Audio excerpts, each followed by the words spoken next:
大家好，欢迎来到我的频道，我是影响吸引力，感恩大家的关注与评论。本期给大家分享10大风水凶宅不能租住。由于现今社会的发展，很多人都到外地打工，或者为了工作方便，都需要租住别人的房屋，作为自己居住或者室内办公的场所。在租住房屋的同时，由于不能及时的请老师勘察风水，自己一定要注意自己能够独立掌握的以下几个方面。第一种，忌贪便宜，低于市价行情的屋子，必有不利市场及租方的条件，如屋子在风水上有不利之处，曾经死过人或结构有问题等等。第二种，不住旧屋，屋子太老，时间久远，过去必定承受过太多的人，由于各方面的人际关系也会在房子内部积攒很多的怨气，久住则易受影响。第三种，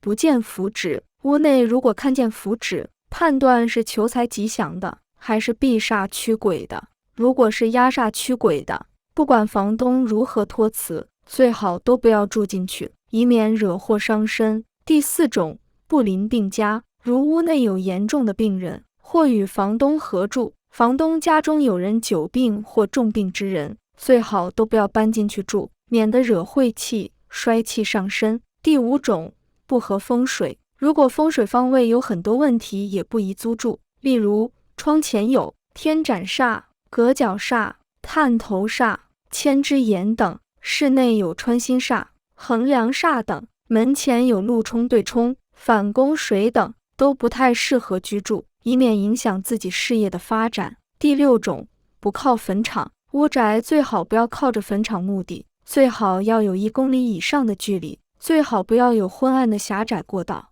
如屋宅四周人气旺盛，倒还不至于犯到煞气；如屋宅靠坟场太近，四周又荒无人烟，最好不要住进去。第七种，不住暗宅，屋宅太暗，阴气太重，容易招邪，白天开窗屋内仍阴暗的宅子，属阴气过盛、阳气不足之地，一般人最好少住。第八种，不生邪念，邪念满心，神乱无主之人，会招来鬼邪近身，更何况住在来历不明的屋子里。一般来讲，出外租屋的人，在欲求不满、迷惘、失恋、情绪低潮时，是最容易撞邪的，因此保持心灵纯正，才是辟邪保身之道。第九种，不住孤宅，所谓孤宅，是指屋宅四周只有你一间屋宅，或者一栋大楼里只有你一户人家，因人少阴气盛，这种孤立无援的地方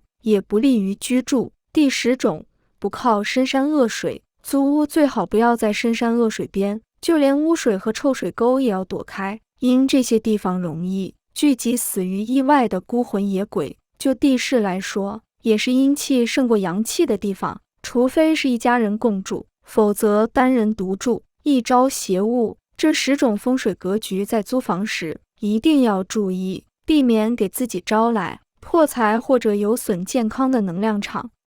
好了，家人们，今天给大家分享到这里，觉得有用点个订阅，点个赞吧，顺便把有用的风水知识分享给您身边想要租房的朋友们，让他们的人生也和您一样少走弯路。感恩您的支持，下期见。